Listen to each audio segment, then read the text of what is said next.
comienza la clase.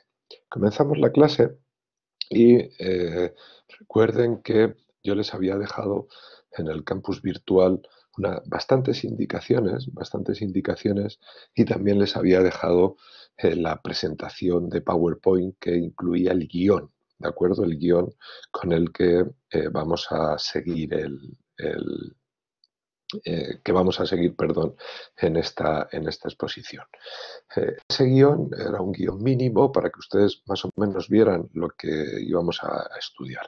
Yo voy a utilizar aquí esa presentación, ¿de acuerdo? Una presentación un poquito ampliada con fines docentes a distancia, con fines teledocentes. Bueno, ¿dónde nos habíamos quedado? Esto es muy importante. Recuerden dónde nos habíamos quedado, ¿de acuerdo? Nosotros y nosotras nos habíamos quedado eh, argumentando en torno,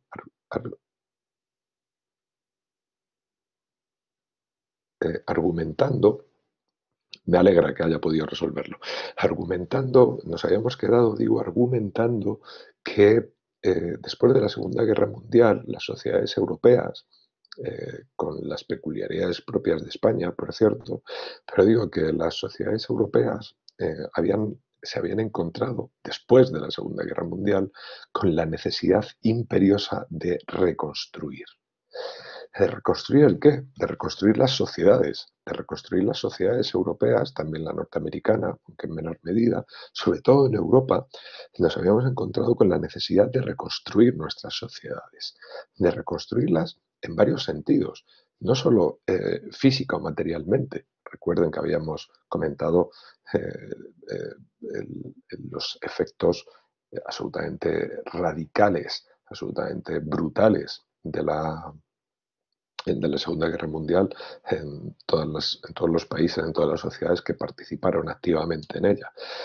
Digo que reconstruirla materialmente las sociedades, pero también reconstruirlas institucionalmente, reconstruir también el modelo de sociedad, reconstruir de alguna manera desde las instituciones hasta la propia ética, hasta los propios principios básicos que orientaban la organización institucional y la propia vida social.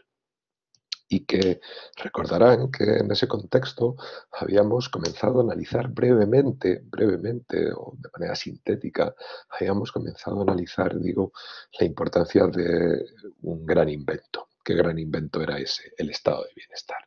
Seguro que lo recuerdan porque estuvimos dialogando con respecto a algunas de las funciones que comenzó a cumplir el Estado.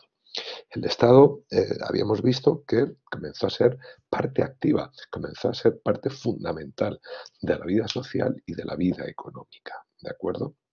De la vida social y de la vida económica, con algunas funciones fundamentales. Una primera función que nosotros habíamos y nosotras habíamos visto es la función redistributiva, seguro que lo recuerdan. Esta función redistributiva venía acompañada también de una segunda función, entre otras muchas, pero una segunda función que consistía en reducir la intensidad del conflicto laboral. Lo recuerdan, nosotros habíamos hablado de esto brevemente. Y tal vez recuerden, espero que sí, aunque hace bastante de esto, pero tal vez recuerden que yo, como a veces hago, eh, había tratado de mantener su intriga con respecto a otro conjunto de funciones que yo les había dicho eran incluso más importantes que la redistributiva o que la distributiva eh, y la regulatoria del conflicto, la reguladora, perdón, del conflicto laboral. Pero les había dicho que les había puesto un poco sobre la pista cuando comentamos en torno a la prestación de dos servicios fundamentales por parte del Estado, que tenían que ver con derechos reconocidos. Por un lado, el sistema educativo universal, público y gratuito, o al menos eh, sí, gratuito en principio, o al menos parcialmente gratuito, ¿de acuerdo? Y también la atención sanitaria, atención de salud. Por cierto, es evidente que en este momento esa función, o digamos esa mm, la prestación de ese servicio desde lo público, en la situación en la que estamos viviendo, se está mostrando como claramente superior a cualquier otro modelo de prestación de los servicios sanitarios o de la protección del derecho a la salud entre la ciudadanía. Pero yo les había dicho, es cierto, todo esto ocurre. El Estado hace todo esto. El Estado se ocupa de todos estos elementos, pero el estado de bienestar fue mucho más. Fue eso, que ya es mucho, que ya es una novedad significativa en términos históricos, pero fue mucho más, ¿de acuerdo? El estado de bienestar es parte constitutiva de algo, de un momento histórico que nosotros conocemos como el modo de producción fordista. Ahí lo tienen en la transparencia, ahí lo tienen en la diapositiva. Si no lo ven, por favor, avísenme.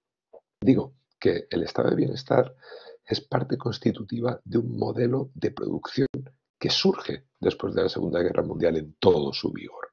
El modo de producción fordista. Es importantísimo que entiendan o que comprendamos, es fundamental que comprendamos la relevancia de este modo de producción para comprender cuáles son los elementos fundamentales, para comprender cuáles son los elementos fundamentales del sistema de desigualdades socioeconómicas del Fordismo, porque para comprender adecuadamente el modelo de exclusión es fundamental que comprendamos primero de dónde venimos. ¿Recuerdan? Y de dónde venimos, el pasado reciente en términos de modo de producción y de desigualdades son las sociedades fordistas. Es el modo de producción fordista. El modo de producción fordista que es una forma de capitalismo. Fíjense la importancia. En ocasiones se habla de capitalismo fordista o incluso de capitalismo de estado de bienestar. Porque lo que se hizo después de la Segunda Guerra Mundial fue generar un modo de producción específico, un modo de producción con características distintivas que lo convirtieron en un subtipo de capitalismo. El subtipo de capitalismo o la variedad de capitalismo que solemos denominar o que en ocasiones denominamos capitalismo de estado de bienestar. El modo de producción fordista, por tanto, hace referencia, fíjense lo que estoy diciendo, el modo de producción fordista, por tanto, hace referencia a un tipo de sociedad, y por lo tanto, tenemos que analizar cuáles son los elementos fundamentales dentro de ese modo de producción. Y eso es lo que vamos a hacer, ¿de acuerdo? Eso es lo que vamos a hacer en las próximas clases, comenzando por la de hoy, ¿vale? Como estamos todos en casa, pues aprovechamos para, además de cuidarnos, avanzar en estos contenidos que estoy absolutamente seguro han echado ustedes de menos profundamente y casi con. ¿Cuáles son los elementos fundamentales del Fordismo?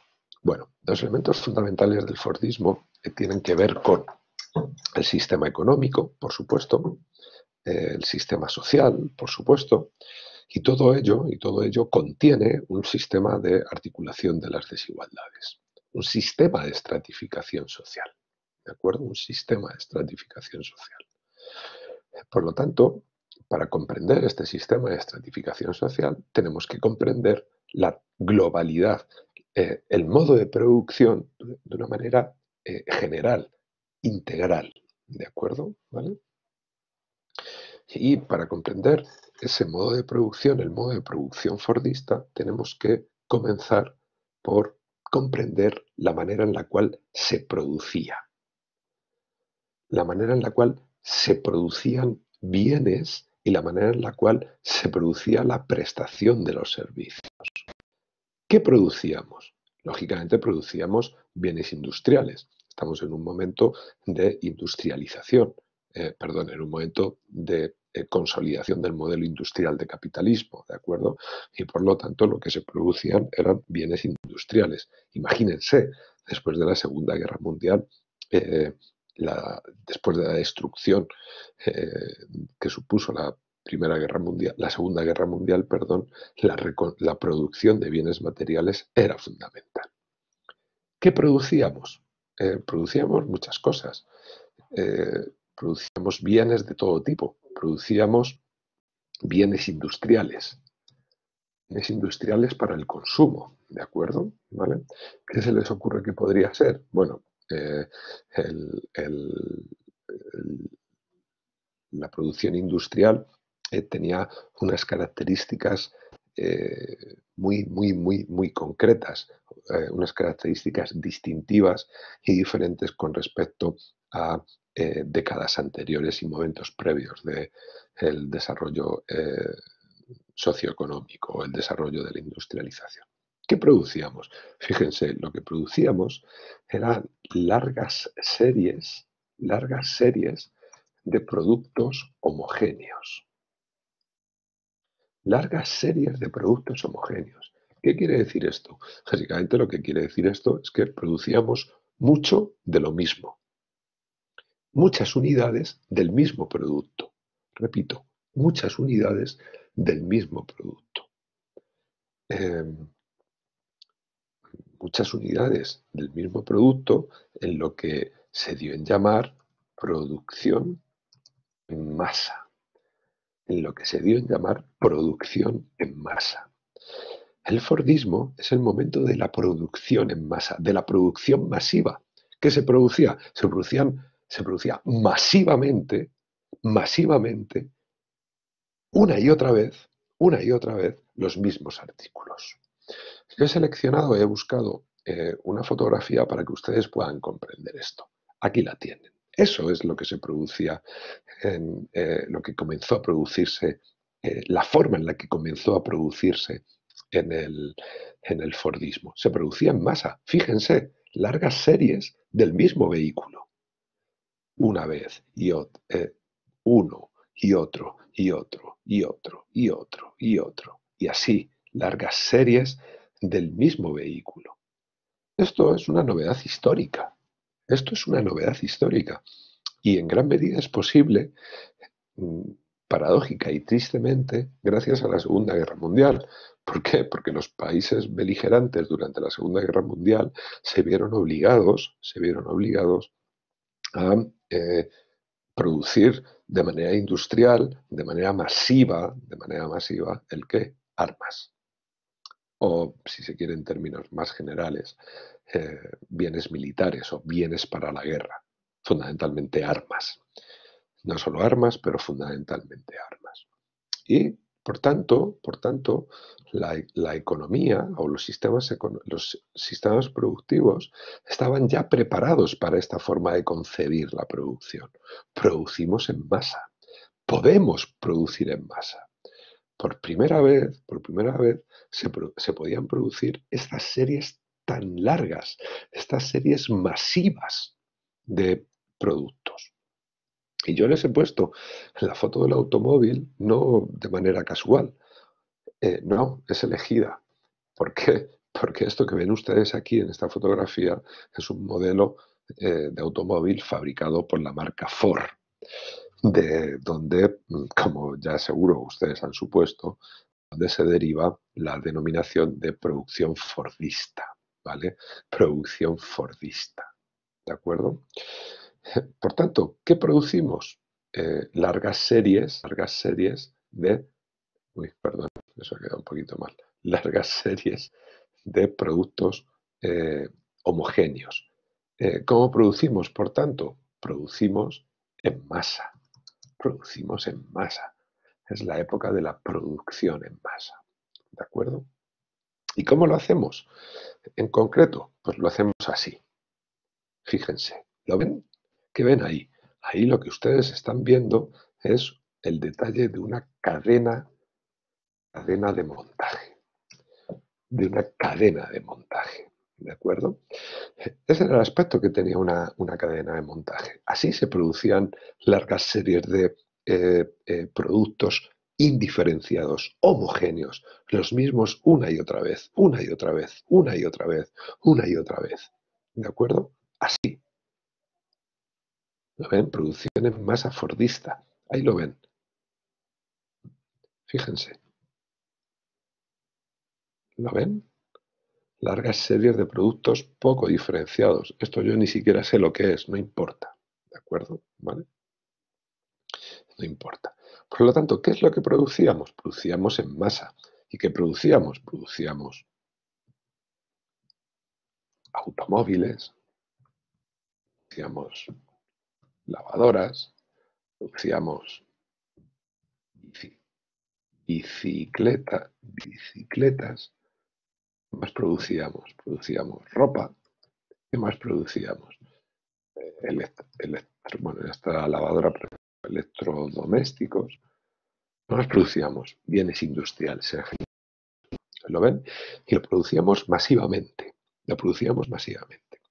En gran medida, en gran medida, lo producíamos masivamente porque podíamos hacerlo.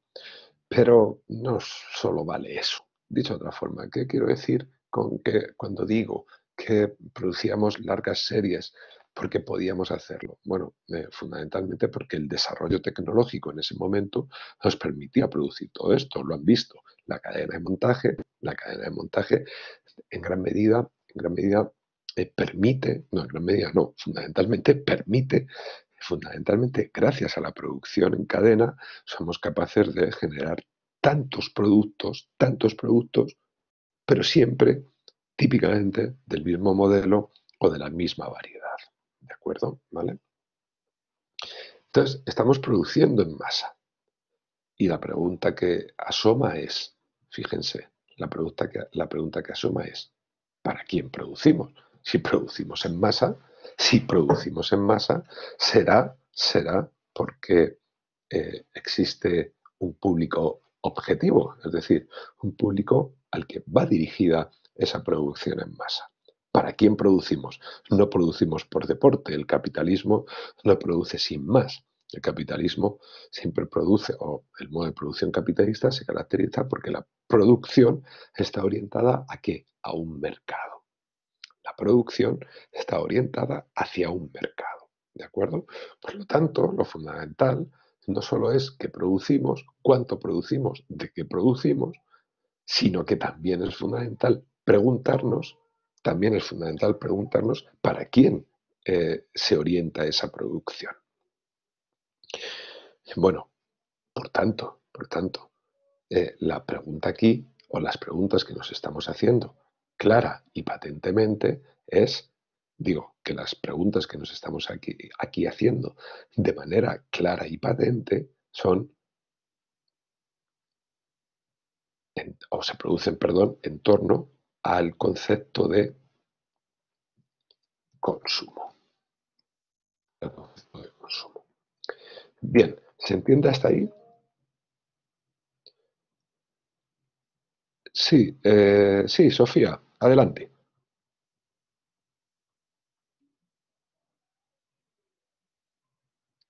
Sí, Sofía, hable, a ver si la escuchamos. ¿Me escuchas?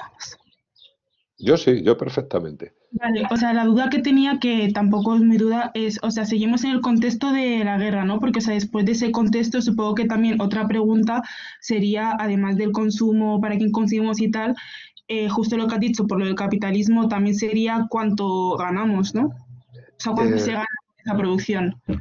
bueno, el contexto, si alguien no ha escuchado, que lo diga, pero si no, no digan nada, ¿vale? Vamos a empezar a trabajar así. Digo que el contexto es el contexto de posguerra, ¿de acuerdo? No es el contexto de guerra, sino que es el contexto de posguerra, ¿vale? Entonces, básicamente lo que yo les planteo aquí es eh, eh, hacia dónde dirigimos esa producción, porque durante la guerra estaba muy claro, producíamos en masa para el campo de batalla.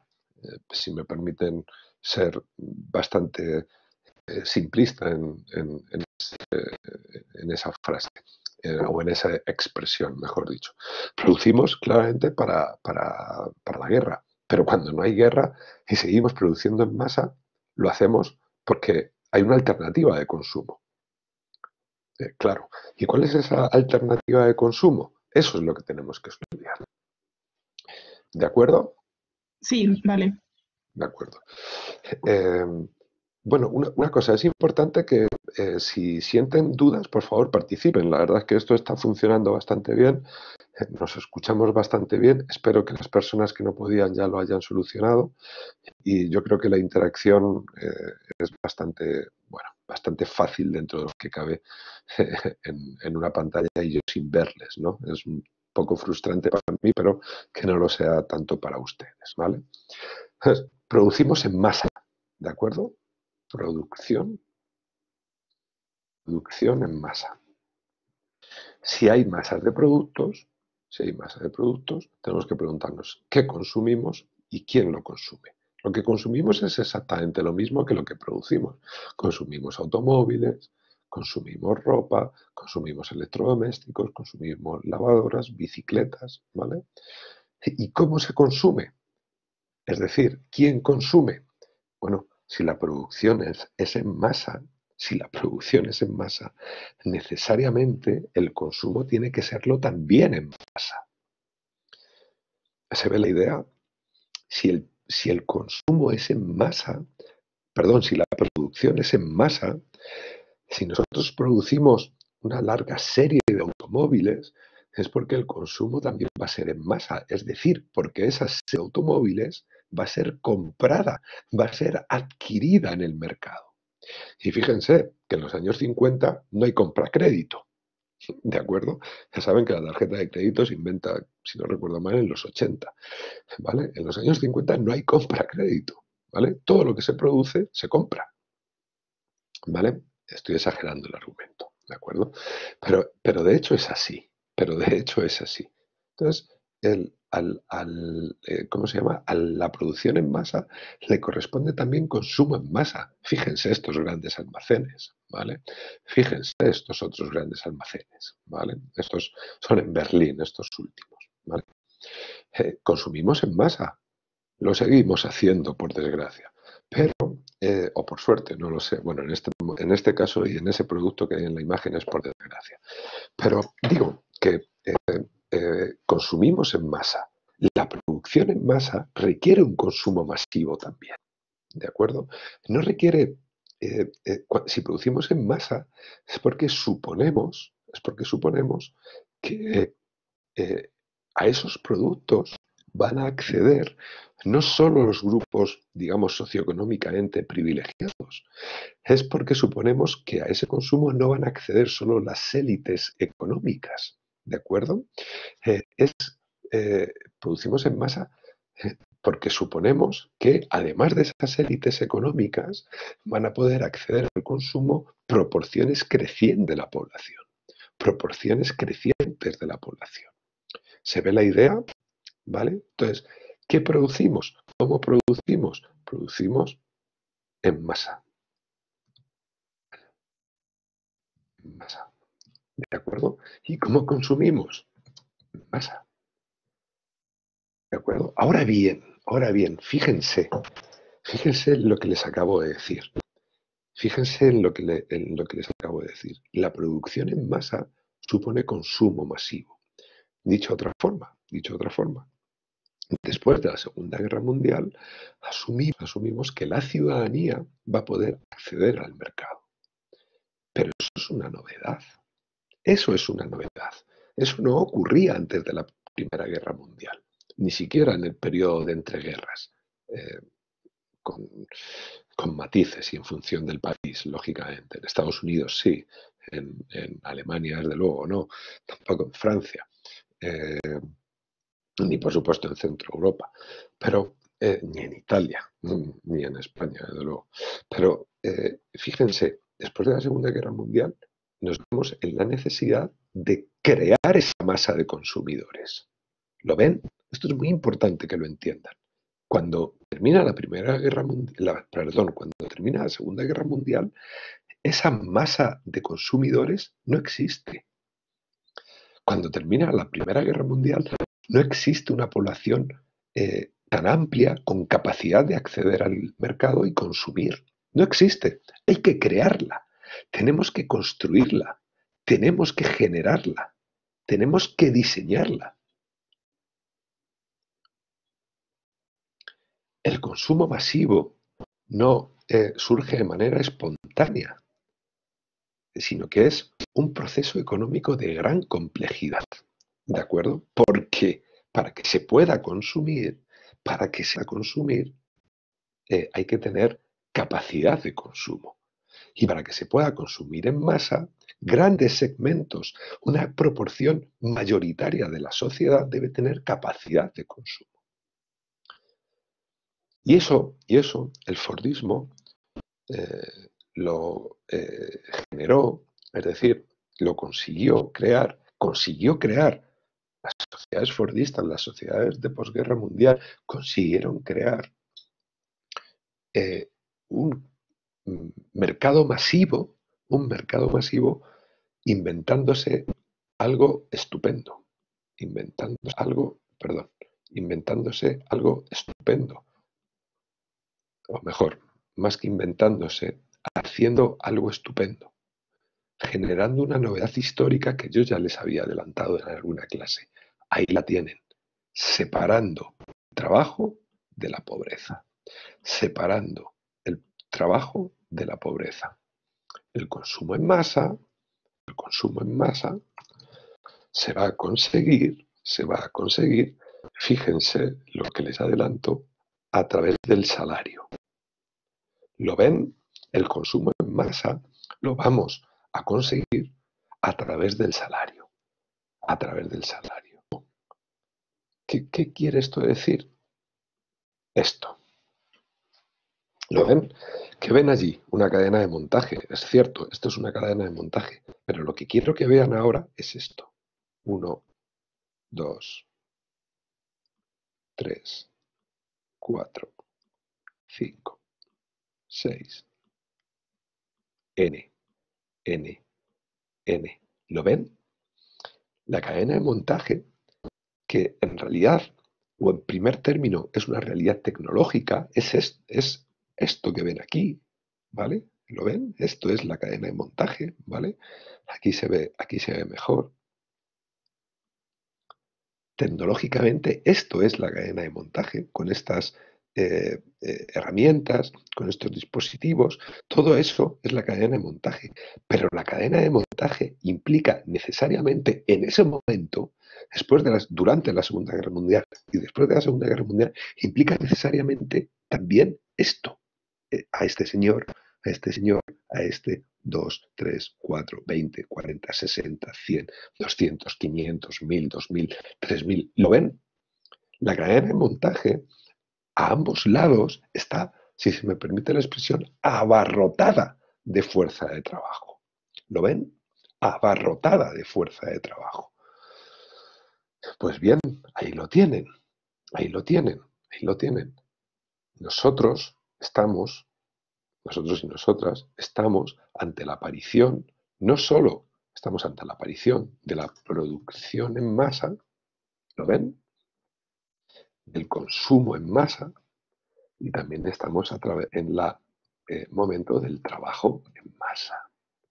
Pero no cualquier trabajo en masa, sino un trabajo que se caracteriza porque el salario, que es lo que todos recibimos cuando trabajamos, cuando vendemos nuestra fuerza de trabajo, digo, el salario, por primera vez, prácticamente por primera vez en la historia, es un salario que establece una separación radical entre trabajo y pobreza. ¿Lo ven? Por primera vez, el trabajo permite que la venta de fuerza de trabajo no condene a los individuos y a sus familias a la situación de pobreza. Todo lo contrario, todo lo contrario. Lo que el Fordismo va a conseguir es que a través del trabajo, podamos consumir en masa y así sostener la producción en masa. ¿Se ve? Por favor, díganme si tienen dudas en este punto porque es muy importante. Pueden ponerlo por chat. Si siguen ahí.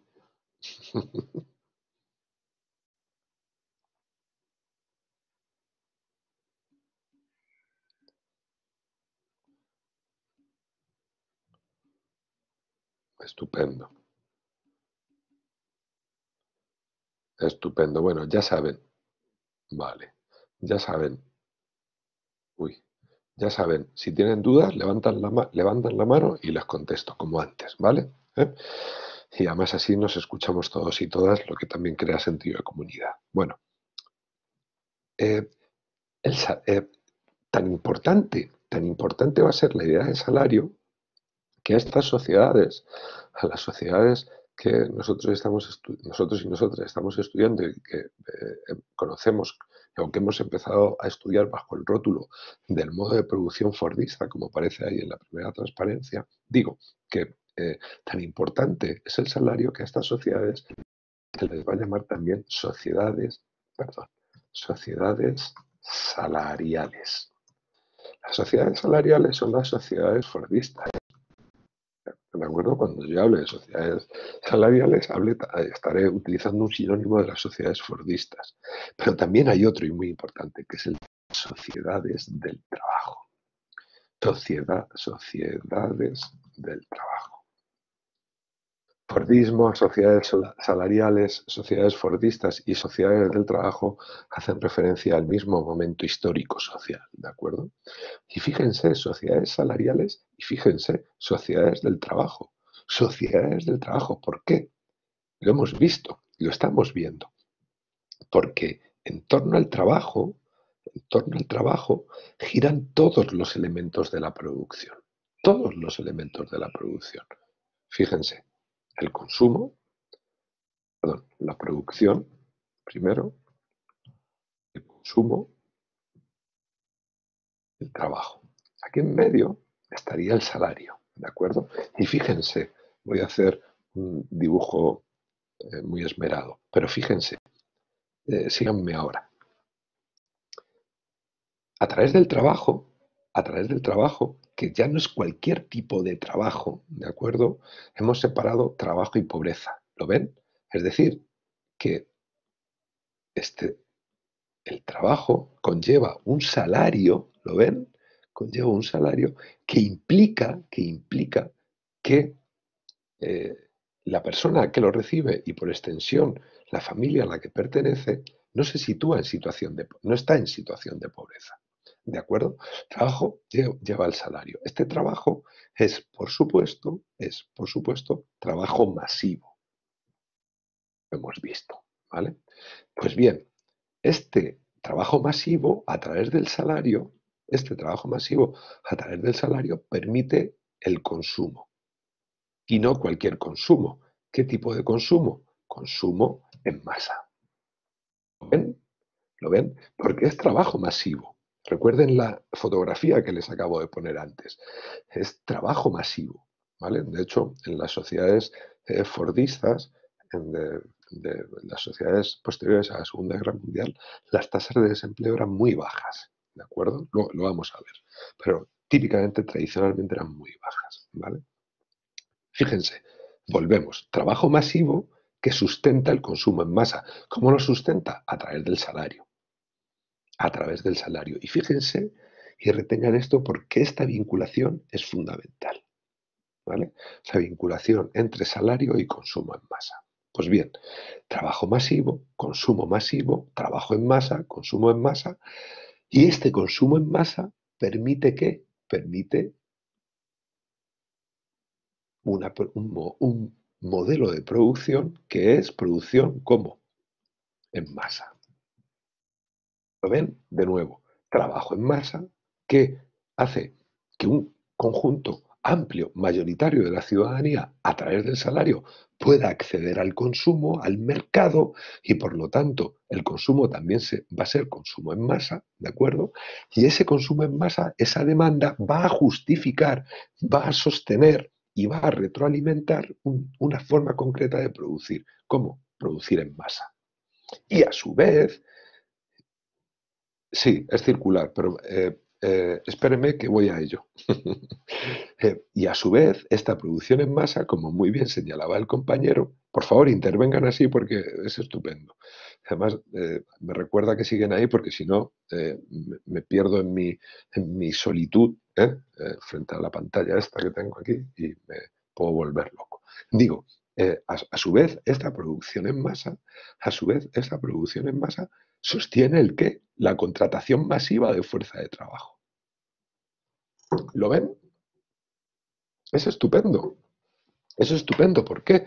Porque todos los elementos encajan en, efectivamente, como decía el compañero con mucho tino, en un círculo virtuoso. ¿Lo ven? Un círculo virtuoso que gira en torno a ¿qué? En torno al salario. En torno al salario.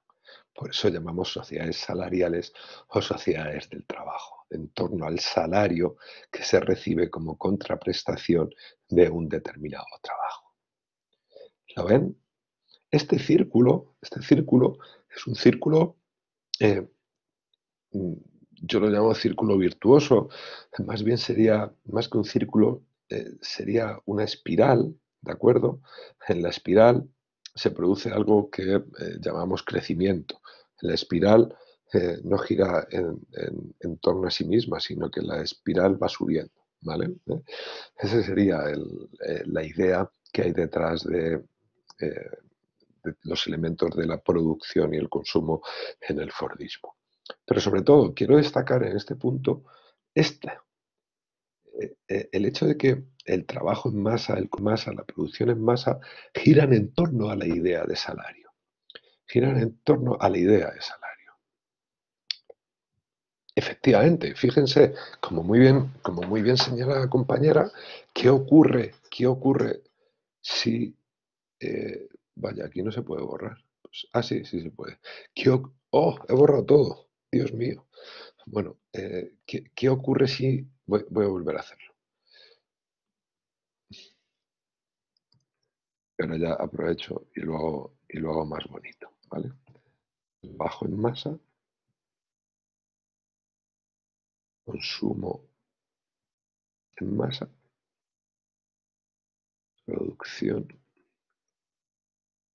en masa, salario. Ahora hablamos de eso. Buena pregunta.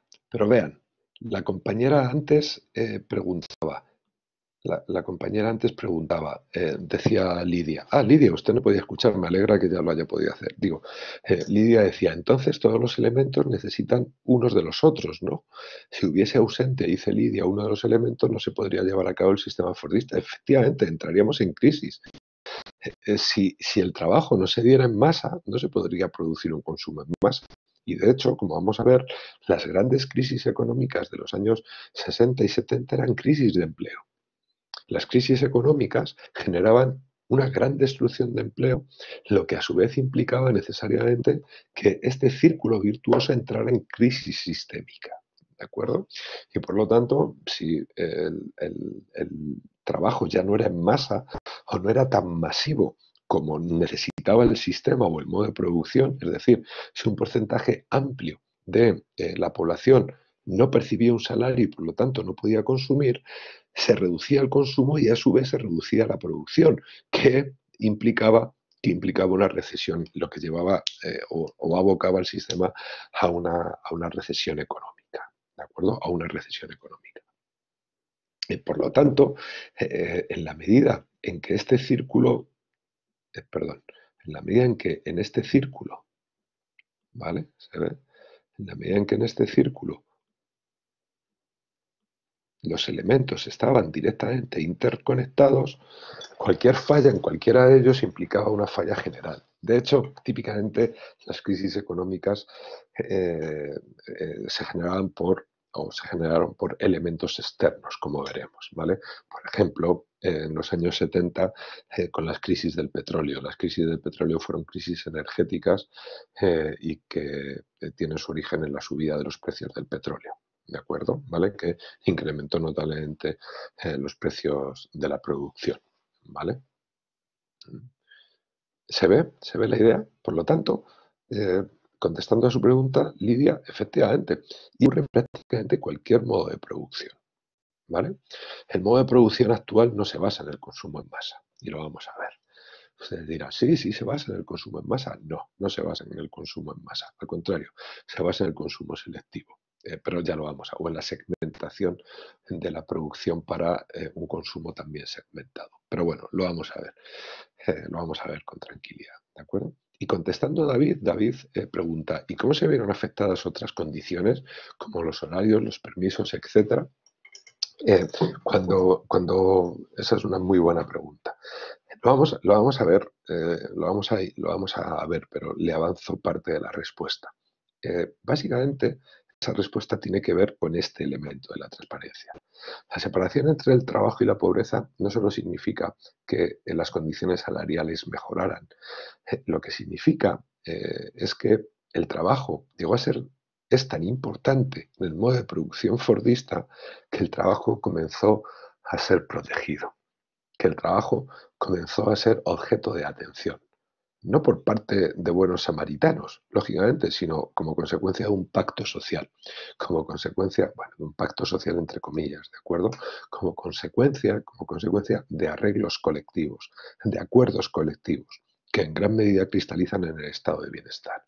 Recuerden, ya sé que ha pasado mucho tiempo, pero recuerden que en nuestra última clase nosotros veíamos cómo durante el Fordismo, durante la época de la socialdemocracia, el Estado generaba políticas laborales y políticas económicas en acuerdo con los dos grandes agentes de la producción. ¿Se recuerda? Era una mesa tripartita de negociación donde estaba el Estado, eh, típicamente a través del gobierno, del ejecutivo, digamos, ¿vale? El Estado, por un lado, por otro lado, el capital a través de la patronal, ¿de acuerdo? ¿Vale?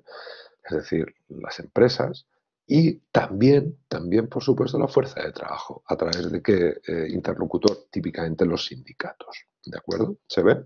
Y por lo tanto, en esa negociación tripartita se generaban las políticas laborales e incluso elementos de la política económica, pero bueno, en principio, elementos de las políticas laborales. Esto lo que quiere decir es que todas las condiciones, como los horarios, los permisos por los que usted menciona, comienzan a mejorar. Todas las condiciones comienzan a mejorar. Es más, comienzan a surgir derechos laborales que anteriormente no existían. ¿De acuerdo? No sé si contesto a su pregunta. Vamos a seguir contestándola, ¿eh? Es un avance. David, dígame si todo bien. Y lo mismo Lidia, por favor.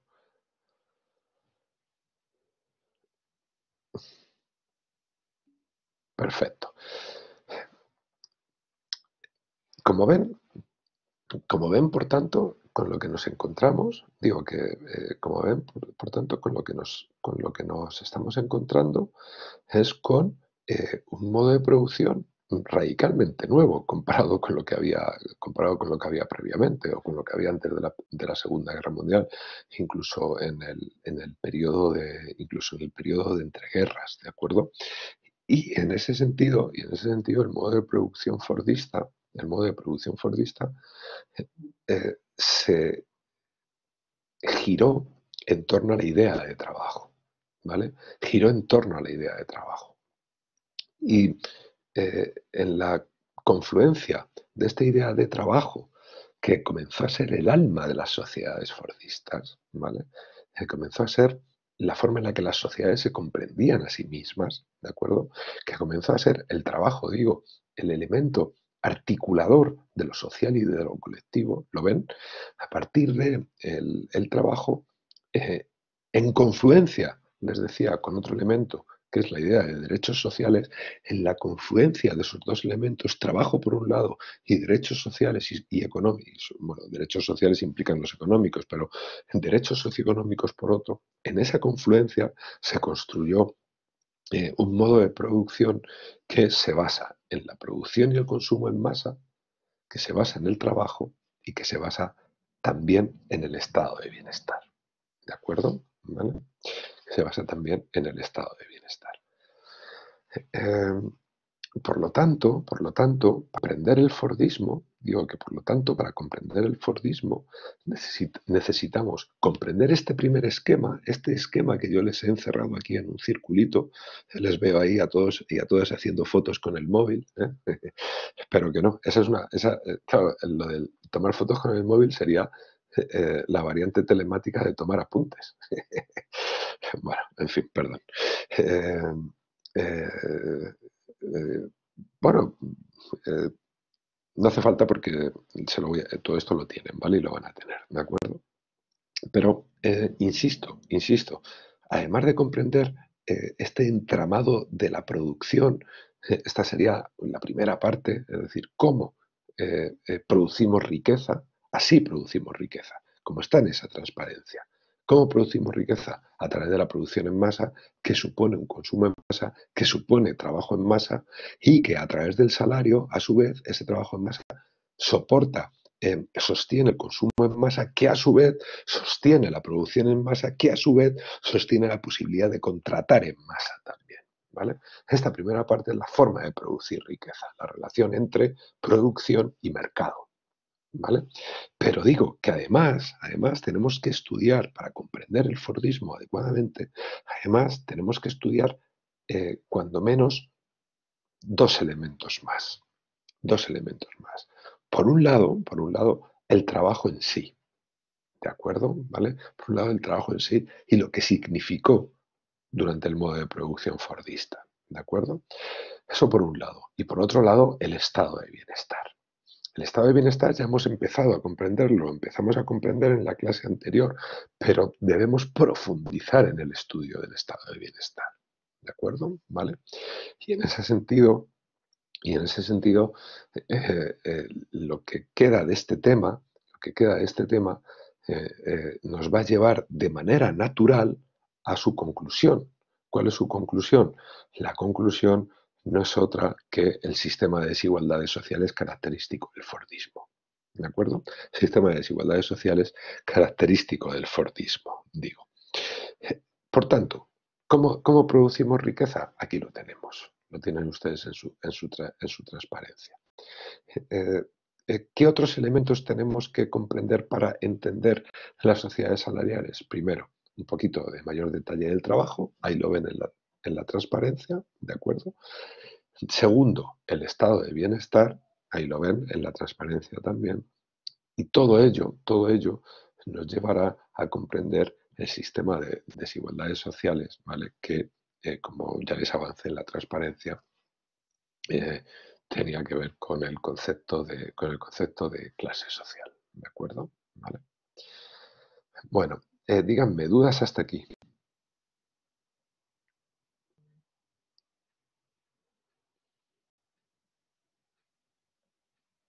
Vale, entiendo que no tienen dudas. Bien. Eh, bueno, mm, para ser la primera clase virtual, sí. Lidia, pregunta Lidia, lo ven ustedes, si entonces no existía la precariedad laboral. Eh, eh, no, de hecho, lo vamos a estudiar quiero decir que es objeto de estudio en este tema. De hecho, eh, la precariedad laboral no se conocía. Bueno, sí se conocía, pero no era el gran problema. Fíjense, retengan les voy a poner aquí en la transparencia, retengan este concepto que les voy a escribir en la transparencia. Ahí, ¿cómo trabajábamos? Trabajábamos según la norma social del empleo. La norma social del empleo, ¿de acuerdo? La norma social del empleo fordista, o en las sociedades fordistas. Porque el empleo era tan importante que se generaron una serie de acuerdos, en torno al trabajo y al empleo que tuvieron una consecuencia eh, clara, que fue que durante esta época la idea de precariedad sencillamente no tenía sentido. Sencillamente era residual. Sencillamente afectaba a un porcentaje muy pequeño de los empleos.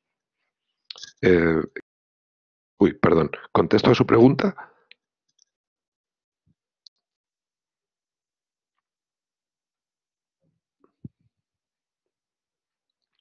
todo caso, tengo que decir que usted ha apuntado a uno de los elementos fundamentales que diferencian el mercado de trabajo durante el Fordismo de los mercados de trabajo contemporáneos y que, por tanto, es uno de los elementos claves para comprender las diferencias entre el sistema de desigualdades basado en la exclusión social y los sistemas de desigualdades previos, incluyendo el sistema de clases en el ámbito del Fordismo. ¿Vale? Estos temas, estos temas los vamos a seguir desarrollando, pero es muy importante que ustedes los vayan notando mentalmente, más ahora que vamos a poder seguir teniendo clase de una manera, bueno, semanal, ¿vale? Venga, más dudas.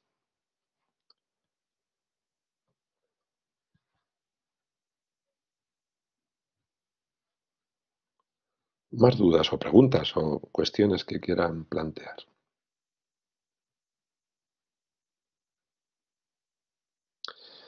Bueno,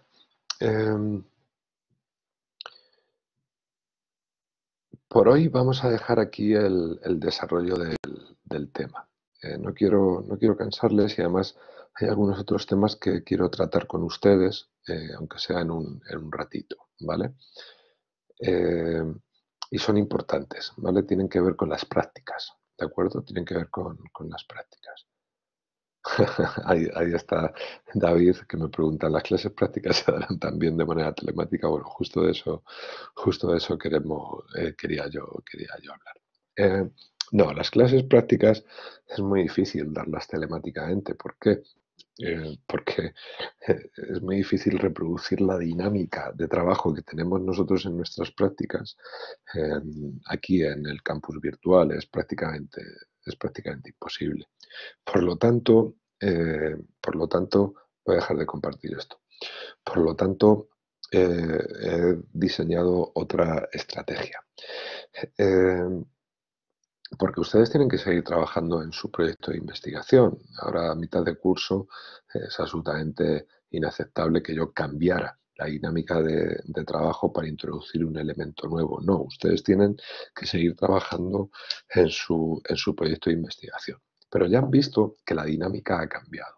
Por ejemplo, por ejemplo, yo ya he abierto un espacio en el campus virtual, he abierto un espacio en el campus virtual que se llama precisamente proyecto de investigación, ¿vale?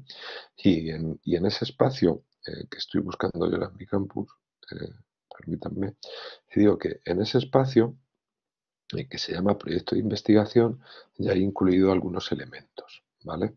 Bueno, sobre todo he incluido la clase de metodología que grabamos ¿cómo se llama? Además yo creo que ahora se antoja una idea casi, digamos, profética, ¿no? Lo de, venga, vamos a grabarlo para poder tenerlo en el campus, ¿no? Bueno, tampoco digo que yo soy un profeta, pero entiéndanme. Digo que en el campus virtual, justo después del tema 4, he abierto un capítulo que se llama Proyecto de Investigación, ¿vale? Y allí, en ese capítulo, en esa sección, tienen, en primer lugar, la clase de metodología en dos versiones. Yo les recomiendo la que está en YouTube. A lo mejor, o sea, es increíble que me sea más fácil subir un vídeo docente a YouTube que al campus virtual, pero bueno, en fin, ya en esas cosas no entro. Y he abierto ahora un apartado que se llama Preguntas frecuentes sobre el proyecto de investigación. Si ustedes pinchan ahí, verán que de momento solo hay 3 preguntas, porque en realidad ustedes no me han mandado muchas dudas. Pero en la medida en que ustedes me vayan mandando dudas sobre el proyecto de investigación, yo iré añadiendo a esta sección de preguntas frecuentes que me parece que puede ser de bastante utilidad, ¿vale? Eso por un lado, eso por un lado. Por otro lado, o en primer lugar, ¿vale? Por otro lado, yo voy a seguir colgando perdón, rectifico. Eso por un lado. Dos, yo voy a empezar a colgar otro tipo de materiales en esa sección de proyecto de investigación. Esos materiales pueden ser diversos, desde un vídeo corto, dándoles algunas indicaciones para que puedan continuar, hasta documentos, textos, recomendaciones bibliográficas, lo que sea, ¿de acuerdo? Pero vamos a ir trabajándolo con más materiales, con materiales adaptados al campus virtual. Por lo tanto, primero, fichero de preguntas frecuentes. Segundo, material adicional que yo voy a ir subiendo, dándoles indicaciones, preferiblemente grabadas para que ustedes puedan verlas luego y para que ustedes puedan recurrir a ellas para seguir avanzando. Yo creo que es positivo que lo tengan, ¿vale? Grabaciones, a lo mejor les puedo compartir alguna documentación. Bueno, lo vamos a ir viendo, ¿vale?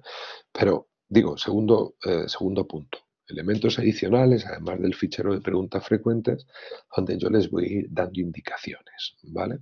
Tercero, cuando los grupos quieran una tutoría, me lo piden y la concertamos, ¿de acuerdo? Sin mayor problema, ¿de acuerdo? Sin mayor problema, ¿vale?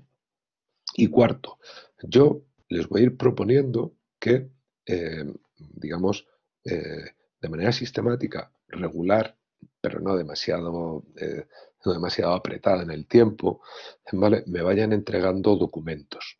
Documentos como el que, por ejemplo, les he propuesto que me entreguen el día 25. ¿Vale?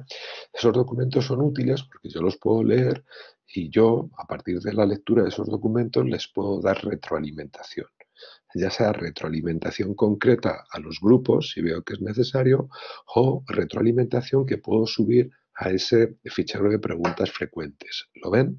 El fichero de preguntas frecuentes se puede ir actualizando en función de lo que yo vaya viendo en sus proyectos en los documentos que ustedes me vayan mandando. ¿De acuerdo? Por lo tanto, tenemos cuatro grandes grupos o cuatro grandes herramientas o cuatro herramientas principales que nosotros vamos a utilizar para avanzar en las clases prácticas. Las clases prácticas en este punto se van a convertir en clases que se orientan a que ustedes puedan confeccionar su proyecto de investigación. ¿De acuerdo? ¿Me he explicado?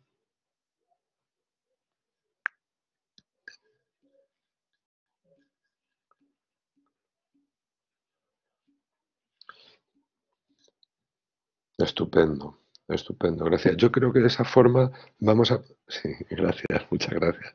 Yo creo que de esa forma vamos a poder seguir avanzando. Quiero decir, que de esa forma ustedes no se van a ver perjudicados y perjudicadas más allá de lo inevitable en estos casos. En esta situación, porque estos casos nunca se han dado entonces, en esta situación. Yo creo que las clases de los martes. Sí, un momento, Marina, ahora mismo le digo, yo creo que ahora mismo incluso si quiere puede decirlo de viva voz, espéreme un momento. Digo que en estos casos, en esta situación, las clases de los martes las podemos mantener perfectamente porque yo creo que es positivo que nos sigamos viendo y que sigamos interactuando. Además, como ven, yo preparo algo que va más allá de la transparencia que les he dado, ¿vale? Y ustedes pueden preguntar en tiempo real sus dudas, ¿vale? Las clases de los martes se mantienen. Hasta que haya novedad al respecto, nos vemos todos los martes. Y yo en el campus virtual voy a ir abriendo una opción de Collaborate para cada martes, ¿de acuerdo? ¿Vale? Eso por un lado. Dos, las clases de los miércoles yo creo que no se ajustan o la dinámica, mejor dicho, el objetivo, uno de mis objetivos, como ustedes recordarán, era familiarizarles con el lenguaje de la investigación. No que fueran investigadores e investigadoras totalmente formadas, sino que conocieran el lenguaje de la investigación. Y yo no voy a renunciar a ese objetivo, porque yo creo que es muy bueno para su formación. Y por lo tanto, vamos a mantener el proyecto de investigación. ¿Qué ocurre? Que ya no podemos trabajarlo como lo veníamos trabajando en clase, porque nos infectamos. Entonces, ¿qué tenemos que hacer? Lo que tenemos que hacer es generar alternativas. Yo le he dado muchas vueltas, como ven, y como ven, el campus virtual ya está rediseñado o está adaptado, mejor dicho, a esta nueva situación y sobre todo está, en el caso de las prácticas, está orientado a que su trabajo autónomo no sea trabajo en soledad, sino que yo pueda seguir participando de él. ¿De acuerdo? ¿Vale? Bueno, Marina, perdone, dígame, y si quiere puede hablar o puede escribir lo que prefiera, porque si escribe lo ve todo el mundo, yo creo, así que, pero si habla también lo escucha todo el mundo.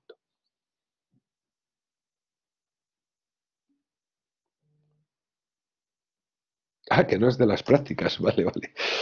Eh, vale, ahora mismo le contesto, ¿vale? Pero antes, ¿dudas sobre las prácticas?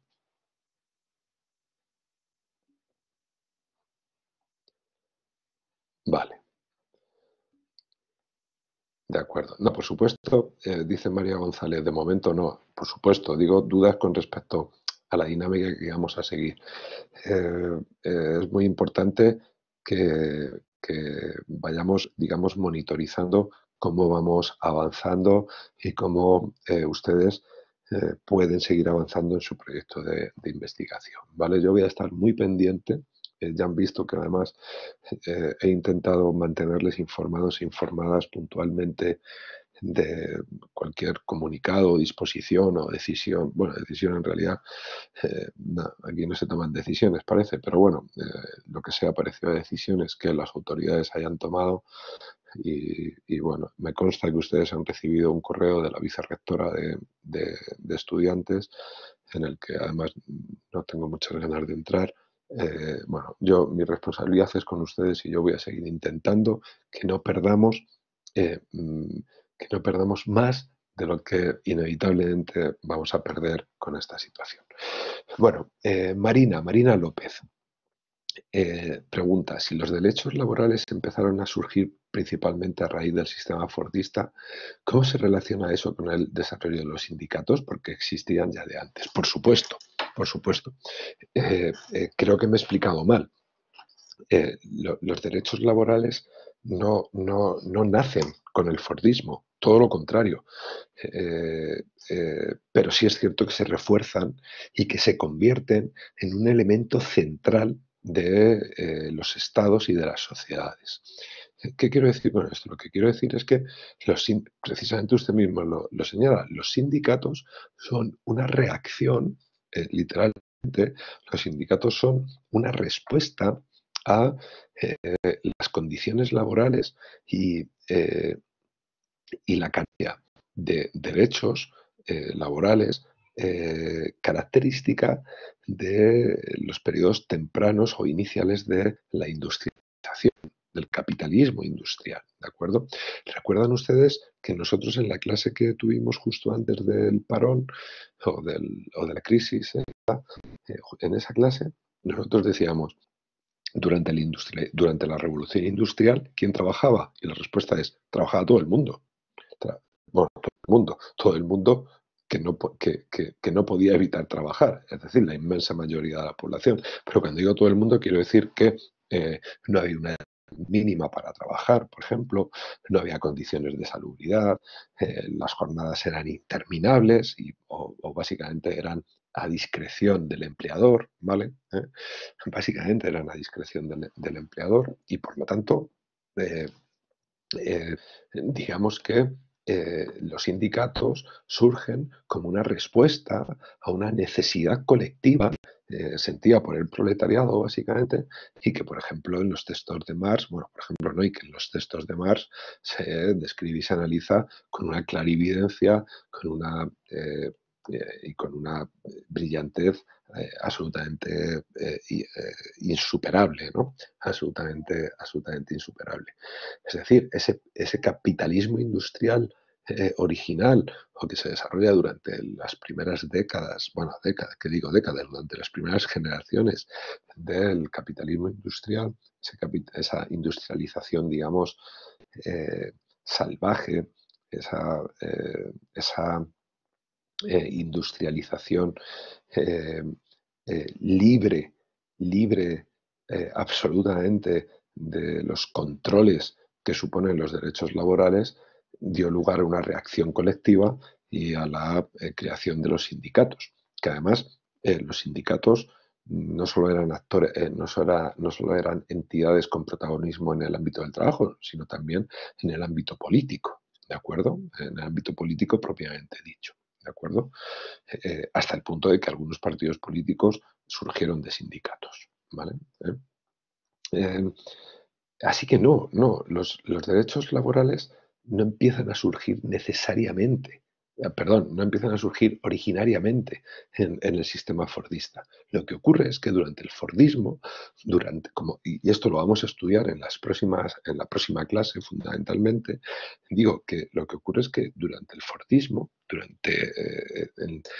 después de la Segunda Guerra Mundial, el estado de bienestar genera un acuerdo colectivo en torno a la necesidad de proteger y mejorar las condiciones laborales, los derechos laborales eh, del, del- de la fuerza de trabajo. ¿Se ve la idea? Eso es lo que ocurre. ¿Vale? De hecho, algunas conquistas originales en términos de, por ejemplo, horarios, eh, tienen su origen en protestas colectivas, eh, por ejemplo, la jornada de 8 horas, o, bueno, de 8 horas, o, bueno, ni siquiera de 8 horas, pero bueno, una jornada establecida y marcada tiene su origen en momentos previos al Fordismo, pero fíjense que incluso esos grandes conflictos no desembocaron, digo, pre-Fordismo, no desembocaron necesariamente en la mejora de las condiciones laborales, al contrario, desembocaron, o algunos de ellos desembocaron sencillamente en el asesinato de muchos trabajadores, fundamentalmente. ¿Vale? Por lo tanto, los sindicatos evidentemente existían antes. Lo que ocurre es que en el Fordismo su papel se ve, digamos, modificado como consecuencia de la construcción de un Estado que tiene la responsabilidad directa de salvaguardar derechos sociales y laborales. ¿De acuerdo? ¿Vale? Y los sindicatos comienzan a ser parte activa en la elaboración de políticas laborales. Comienzan a ser, sin abandonar su papel de control, ¿vale? Pero comienzan a incorporarse a los ámbitos de decisión y diseño de las políticas laborales. No sé si contesto a su pregunta, Marina.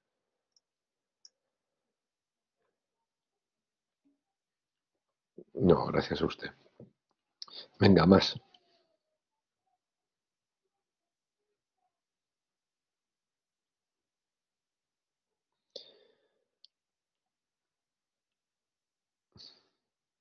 Bueno, sí, sí, dígame, Lidia.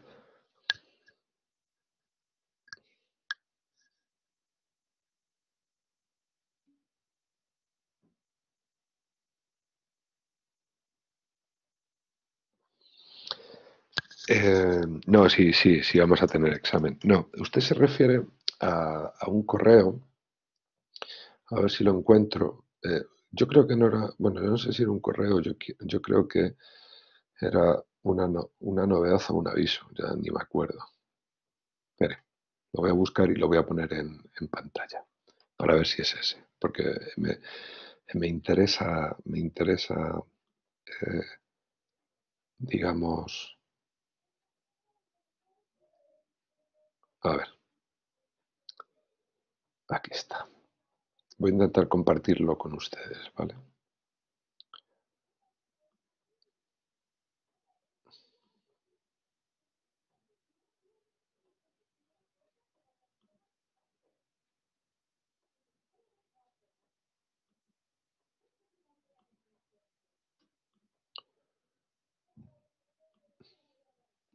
A ver, ¿lo están viendo?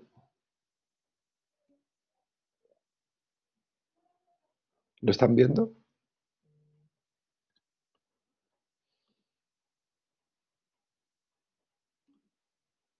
Es eso, ¿verdad? Eh,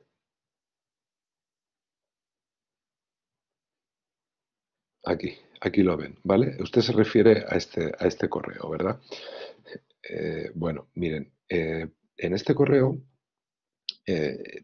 yo introduzco una cita literal que está, a ver si se lo puedo mostrar. No, espera, aquí no.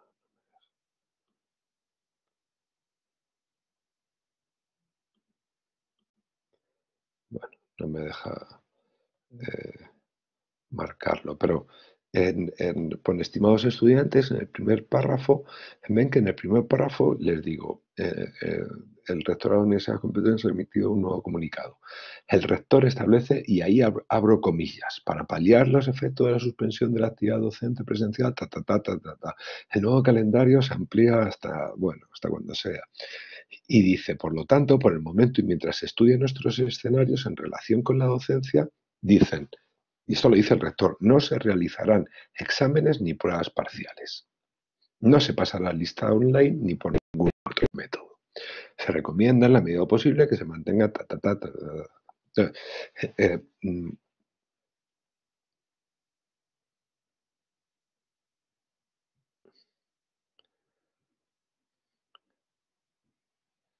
calendario académico durante el... ¿Dónde? En novedades. Voy a verlo.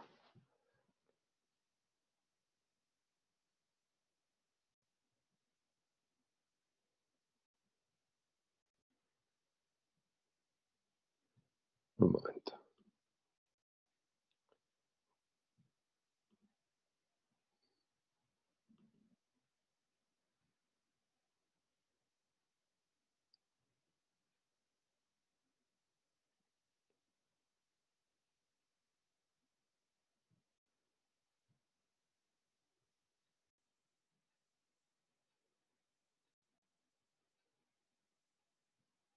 Voy a compartirlo, espere. A ver.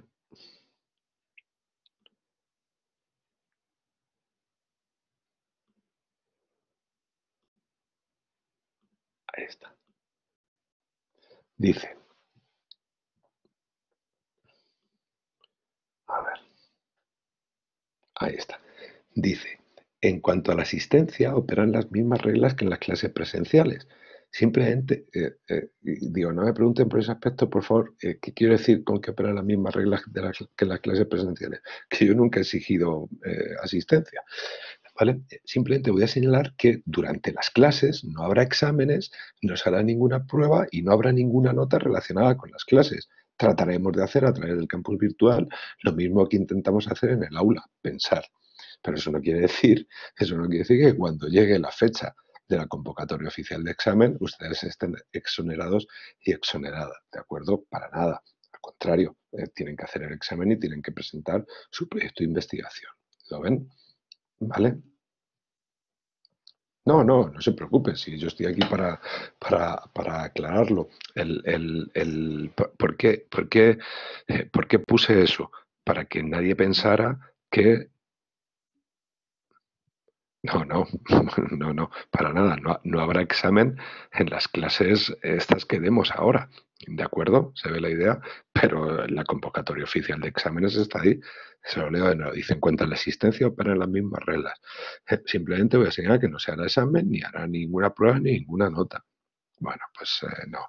Sí que es una aclaración, pero vamos, yo creo que, bueno, no importa, ¿vale? ¿Eh? Es, no tiene ningún sentido que yo no haga examen. Ustedes saben que yo no voy a exonerar de examen. Eh,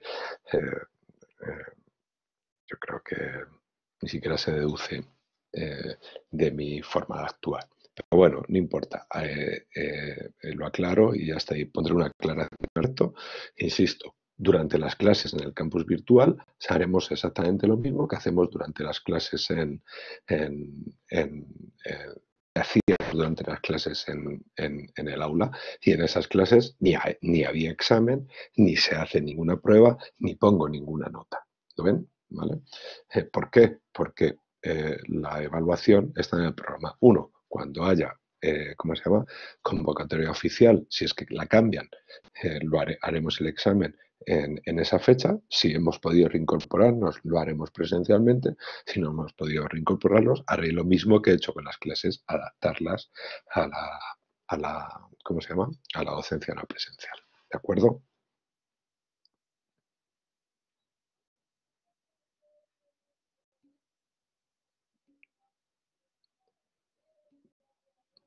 No, a ustedes, gracias a ustedes.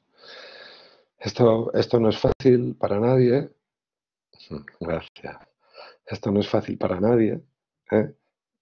y mucho menos para ustedes. Así que cualquier aclaración, cualquier duda que tengan, compártanla y si lo hacen grupalmente mejor, porque a mí me facilitan el trabajo y se lo agradezco, porque así no tengo que contestar una a una. ¿Vale?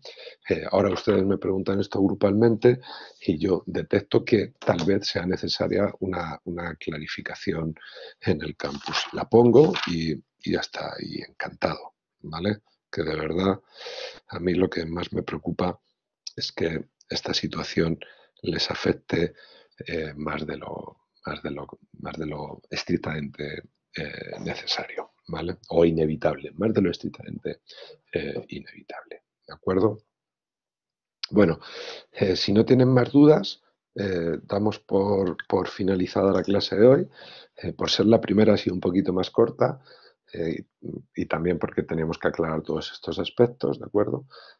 Pero ya a partir de la próxima será, digamos, no toda la extensión porque es difícil, pero será de hora y media más o menos. Venga, muchas gracias y si no tienen ninguna otra duda, me despido.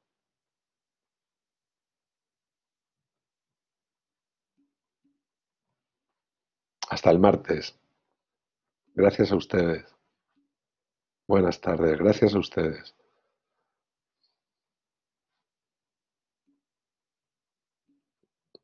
Buenas tardes. Gracias. Gracias a ustedes. Hasta el martes. Hasta luego. Hasta luego. Gracias.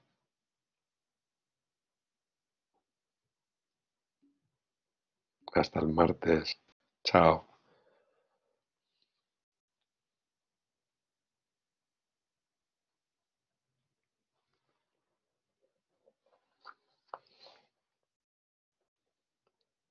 Gracias, David. Hasta luego.